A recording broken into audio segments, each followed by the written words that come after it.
여러분, 세이지 약국의 실습생들입니다. 저희가 이번에 준비한 세이지 약국 뉴스의 주제는 약물 복용으로 인해 결핍될 수 있는 영양소입니다. 우리 몸의 영양소와 비타민은 자체적으로 생성되기도 하지만 외부의 유입 없이는 결핍증을 유발할 수 있는 약들도 존재하는데요. 이를 예방하기 위해 다양한 음식을 통한 여러 비타민과 미네랄이 몸에 흡수될 수 있도록 해야 합니다. 하지만 특정 약을 복용하시게 되면 특정 영양소의 흡수를 방해하게 되거나 대사를 통한 분해를 촉진시켜 비타민과 미네랄이 우리 몸에 오래 남아있지 못하게 하는 경우도 있습니다. 지금부터 어떤 약물이 어떤 특정 비타민을 결핍시킬 수 있는지와 그 비타민이 몸에서 하는 역할이 무엇인지 설명드리도록 하겠습니다. 첫 번째는 글리브리드와 같은 당뇨병 치료제와 고지혈증 치료제로 사용되는 심바스타틴, 로슈바스타틴 등의 스타틴계 약물, 그리고 거의 대부분의 혈압약은 코엔자임 Q, 코큐텐 혹은 유비퀴논이라고도 불리는 코엔자임 Q 영양소를 고갈시킵니다. 코큐텐은 심장을 건강하게 하는 보조 요소로 강력한 항산화제이자 미토콘드리아의 ATP 생성을 촉진시키는 영양소입니다.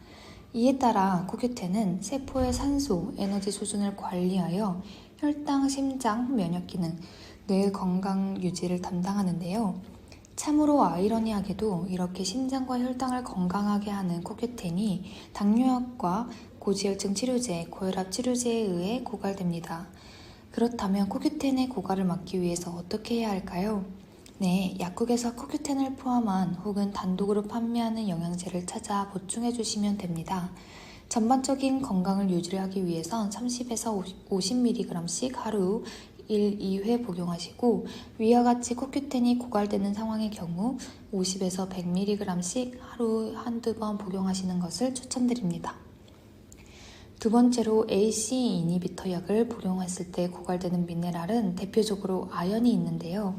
우선 AC 이니비터는 혈압을 낮추는 작용을 가진 고혈압 치료 약물로 라메프릴, 이미다프릴, 케토프릴 등 성분명 뒤에 프릴이 붙어 있는 것으로 확인하실 수 있습니다. 그렇다면 이 고혈압약이 결핍시키는 아연은 어떤 역할을 하는 미네랄일까요? 아연은 인간의 시각, 청각, 미각, 생식 능력의 유지에 중요한 역할을 하는 영양소입니다. 생식 능력에 중요한 영양소이다 보니 불임으로 고민이 있으신 분들께 추천드릴 수 있으며 성인 남성의 경우 아연은 성인 남성의 몸에 전립선에 가장 많이 분포하고 테스토스테론을 만들기 위해 아연이 소비되기 때문에 여성보다 130% 정도의 아연이 필요합니다. 금속이온으로서 아연은 100여 개의 효소 활성에 관여하며 DNA 합성에도 필수적이고 위장관 보호에도 중요한 미네랄입니다. 더불어 아연은 T림프구 인터루킨 NK세포의 활성을 높여 면역 활성을 높이는 기능도 가지고 있습니다. 아연은 나이가 들어감에 따라 몸에서 감소하고 특히 간과 췌장에 질환이 있으신 분들은 아연 결핍이 더 많이 생깁니다. 이러한 아연을 보충하시기 위해선 보통 성인의 경우 여성 5에서 15mg, 남성의 경우 15에서 25mg 정도 복용하시고 AC 이니비터와 같은 약물에 의해 추가적인 아연이 필요하신 분들은 15에서 25mg 정도를 섭취하시길 추천드립니다.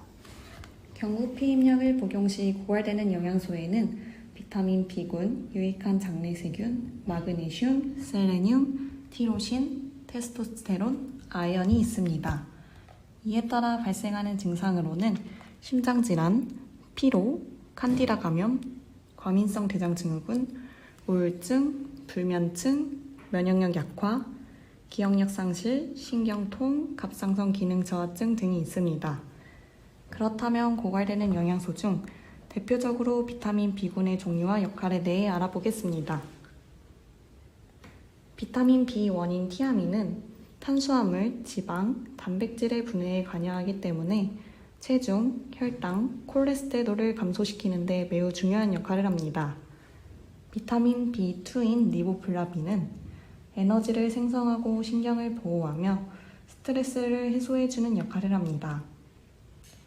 비타민 B3인 니아신은 혈관과 모세혈관을 확장시켜 우리 몸에 축적된 독소를 해독하는 역할을 합니다. 비타민 B6인 피리록신은 행복하게 만드는 비타민으로 세로토닌과 도파민의 수준을 증가시킴으로써 기분을 향상시키고 잠을 잘 자게 하며 신경계 전체에 영양을 공급해줍니다. 또한 적혈구를 만들고 에너지를 생성하도록 도와줍니다. 비타민 B7인 비오틴은 머리카락이 잘 자라도록 돕고 식품에 포함된 탄수화물, 지방, 단백질이 분해되는 것을 돕는 역할을 하는데 이를 통하여 콜레스테롤과 혈당을 조절합니다. 비타민 B9인 엽산은 건강한 적혈구 DNA를 만드는 데도 필요하며 항암 효과를 가져 다른 항암제와 함께 종양을 물리치는 데 사용되기도 합니다. 또한 태아의 신경관 결손을 예방하는 것으로 유명하기 때문에 모든 임산부용 비타민에는 엽산이 필수적으로 첨가됩니다. 비타민 B12인 메틸코발라민은 에너지, 수면, 신경계에 도움을 주는 중요한 비타민입니다. 비타민 B9는 함께 있을 때 효과가 크므로 비타민 B 복합체 형태로 복용하는 것이 좋습니다. 비사코릴 성분의 변비약, 대표적으로는 들코락스는 복용 시 칼륨이 고갈됩니다. 칼륨은 심장의 건강을 지키고 혈압을 안정적으로 관리하는 데 매우 중요합니다. 심장박동을 규칙적이고 안정적으로 유지해주며 야간에 발생하는 다리경련을 예방해주기도 합니다. 이에 따라 비사코릴 함유 변비약 복용으로 칼륨이 부족해지면 부정맥, 빈맥, 반사운동 저하, 근무력증, 피로, 혼돈, 고혈압, 골다공증, 갈증 등이 나타날 수 있습니다. 전반적인 건강을 유지하려면 하루 200에서 400mg을, 비사코릴 함유 변비약으로부터 빼앗긴 영양소를 되찾으려면 하루 300에서 1000mg을 섭취해야 합니다. 칼륨은 위장에 부담을 주어 소화불량을 초래할 수 있으므로 음식물이나 물과 함께 섭취하도록 합니다.